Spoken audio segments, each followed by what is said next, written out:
Hello everyone and welcome to my channel Titu's class. आज हम class 4 की इंग्लिश की कुछ वर्कशीट सॉल्व करेंगे, कुछ एक्सरसाइजेस विद एक्सप्लेनेशन, इसलिए वीडियो को पूरा ज़रूर देखें। वर्कशीट मिक्स ग्रामर और वोकैबुलरी की होगी। वीडियो को लास्ट तक ज़रूर देखें क्योंकि हर एक वर्कशीट हम एक्सप्लेन करेंगे।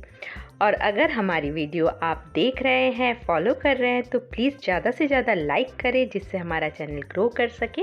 शेयर करें, चैनल में नए हैं तो सब्सक्राइब ज़रूर करें। अगर कोई बच्चे ओलंपियाड की तैयारी कर रहे हैं तो आप प्लेलिस्ट ज़रूर चेक कीजिए। हमने वहाँ पे भी ओलंपियाड से रिलेटेड क्वेश्चंस भी पर्टिकुलर ग्रामर की टॉपिक में अपलोड करके रखे हैं। तो चलिए let's start with today's class. First question, underline the proper nouns in each sentence. Proper noun सबको पता है ना, हम जब कोई भी स्पेसिफिक चीज़ होती है, स्पेसिफिक थिंग होता है, स्पेसिफिक किसी पीपल के बारे में बोल रहे हैं, कोई प्लेस के बारे में बोल रहे हैं, कोई एनिमल का नाम बोल रहे हैं, मतलब स्पेसिफिकली किसी चीज़ को जब हम कहते हैं तो वो होता है प्रॉपर नाउन। इसके अलावा भी बहुत सारे रूल हैं, जैसे days of the week, month of the year, और जैसे कोई होली प्लेस हो गया, तो ये सारे भी प्रॉपर नाउन में आते हैं। So let's solve this. First, Rohan told me that his friend had come home for lunch. अब यहाँ पे रोहन, ये एक स्पेसिफिक दिख रहा है क्योंकि हमने एक बॉय को नाम लेकर के बोला, तो रोहन हुआ proper noun. Next, we visited Khairagarh for a field trip. यहाँ पे कौन सा प्रॉपर नाउन है, कौन सी जगह स्पेसिफाई कर रहे हैं हम, खैरागढ़। प्रॉपर नाउन को आइडेंटिफाई करने का और एक रूल है कि उसे हमेशा हम कैपिटल लेटर्स में लिखते हैं। Next, I have a pet named Tommy. यहाँ पे कैपिटल लेटर में क्या है, टॉमी, और ये पेट का नाम भी है। किसी भी चीज़ को स्पेसिफिक हम तभी कहते हैं जब उसे नाम से बुलाते हैं। हम हमेशा किसी एक चीज़ को बॉय या गर्ल कह करके नहीं बुला सकते। उस बॉय को नाम से बुलाना है, राहुल या रोहन, या उस एक गर्ल को भी हम नाम से बुलाते हैं, नेहा, शिल्पा, लाइक दिस, तब वो होता है proper noun. I ordered the table from Flipkart. अब यहाँ पे कौन से ब्रांड का नाम ले रहे हैं, प्रॉपर किसी ब्रांड का नाम ले रहे हैं, Flipkart, so Flipkart will be the proper noun. She likes to eat Oreo biscuits. Which biscuits? Oreo biscuits. So Oreo biscuits will be the proper noun here. Yamuna is a holy river. अब Holi river का नाम क्या है, यमुना है, capital letter में है, starting है sentence का, so Yamuna will be proper noun. Next, We are going to mall on Sunday. हम मॉल कब जा रहे हैं, Sunday. Sunday is what, day of a week, so day of a week हमेशा कैपिटल में होता है और वो भी प्रॉपर नाउन होता है। So here proper noun is Sunday. Next, my birthday is on September. September क्या है, मंथ है, मंथ ऑफ अ ईयर, और वो भी कैपिटल में ही लिखा जाता है क्योंकि वो भी स्पेसिफिक होता है, इसीलिए यहाँ पे हुआ सितंबर प्रॉपर नाउन। जिन्होंने ये सारे क्वेश्चंस अच्छे से किए हैं वो है superstar. So move to our next question. Choose a power word and fill in the blanks. Power word क्या होता है, हम अपनी वोकैबुलरी इम्प्रूव करने के लिए पावर वर्ड यूज़ करते हैं। हमेशा सेम वर्ड यूज़ करने से हमारी वोकैबुलरी इम्प्रूव नहीं होती है, और इंग्लिश में ये बहुत इम्पॉर्टेंट है। So let's test your vocabulary.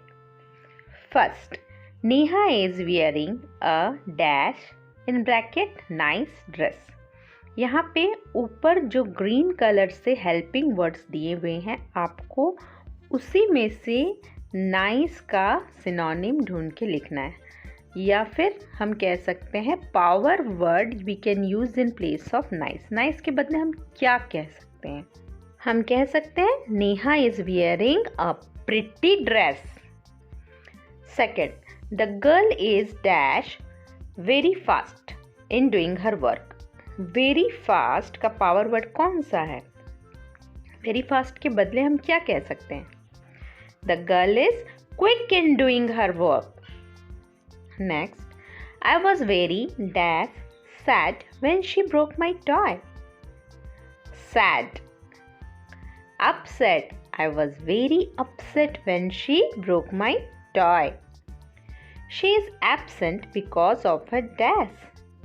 Sickness. Sickness का power word?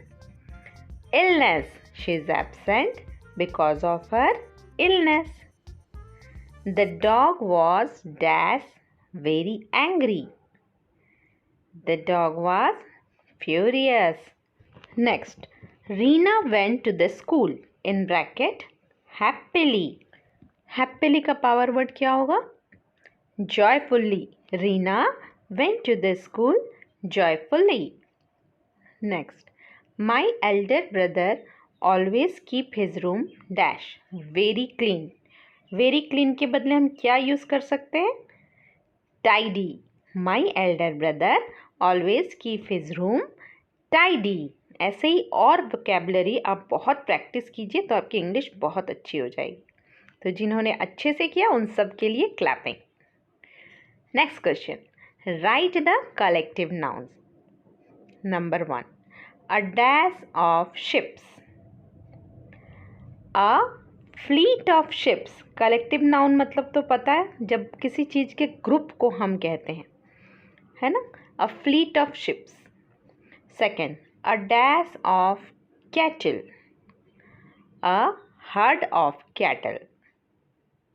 Third, an dash of ants. An army of ants. Fourth, a dash of musicians. A band of musicians. Fifth, a dash of puppies. A litter of puppies. Sixth, a dash of books. A library of books. Seventh, a dash of monkeys. A troop of monkeys.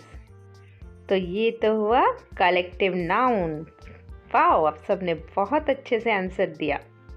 Collective noun को याद रखने का एक ही तरीका है, आपको उसे सिर्फ पढ़ना होता है, मेमोराइज करना होता है कि इस पर्टिकुलर ग्रुप को हम क्या कहते हैं। Next, fill in the blanks with correct article. Article क्या क्या होता है? ए, एन और द, और सबका रूल होता है। ए क्या होता है? किसके आगे हम ए लगाते हैं? कंसोनेंट साउंड के आगे, और वॉवेल साउंड के आगे हम एन लगाते हैं। और द को लगाने के बहुत सारे रूल्स होते हैं। एक तो वो जब हम किसी चीज़ को दोबारा कहते हैं, दोबारा किसी चीज़ के बारे में कहते हैं, पहले से कह चुके हैं वहाँ द लगता है। और दूसरा, कोई स्पेसिफिक किसी चीज़ का नाम है, जैसे ताजमहल हो गया, द ताजमहल। किसी बुक, स्पेसिफिक किसी बुक के बारे में बता रहे हैं तो वहाँ द लगता है। ऐसे ही द के बहुत सारे रूल्स हैं। So let's first, my father has dash headache after watching this movie. Answer will be my father has a headache after watching this movie, क्योंकि एच क्या है? कंसोनेंट साउंड दे रहा है, हेडेक ह।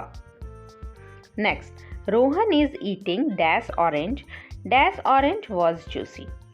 यहाँ पे दो आर्टिकल्स लगेंगे। Rohan is eating N orange, क्योंकि ओ वॉवेल साउंड दे रहा है। Next, dash orange was juicy, यहाँ पे हम एन ऑरेंज वाज जूसी नहीं लिखेंगे, हम ऑलरेडी ऑरेंज के बारे में बता चुके हैं, इसीलिए the orange was juicy. Third, dash plates are on the table, यहाँ पे प्लेट्स है, प्लूरल है, ए और एन हमेशा सिंगुलर में लगता है, तो यहाँ पे क्या लगेगा? The plates are on the table. Next, she is dash best in this performance, she is the best in this performance. हम पर्टिकुलर किसी एक को बेस्ट कह रहे हैं, तो जब हम स्पेसिफिकली किसी एक की बात करते हैं तो हमेशा वहाँ पे द लगाते हैं। SNU is the name of dash university. अब यू क्या है? यू है तो वॉवेल, पर वो साउंड क्या दे रहा है? कंसोनेंट साउंड दे रहा है। यू का वॉवेल साउंड अ होता है, जो कि हम अम्ब्रेला में सुनते हैं, लेकिन यहाँ पे यूनिवर्सिटी कह रहे हैं, तो यू जो हो रहा है वो कंसोनेंट साउंड दे रहा है, इसीलिए SNU is the name of a university. Next, I want dash pizza with overloaded cheese. This one is very simple, इसमें कुछ भी सोचने का नहीं है। I want a pizza with overloaded cheese, क्योंकि पिज़्ज़ा पर कंसोनेंट साउंड दे रहा है।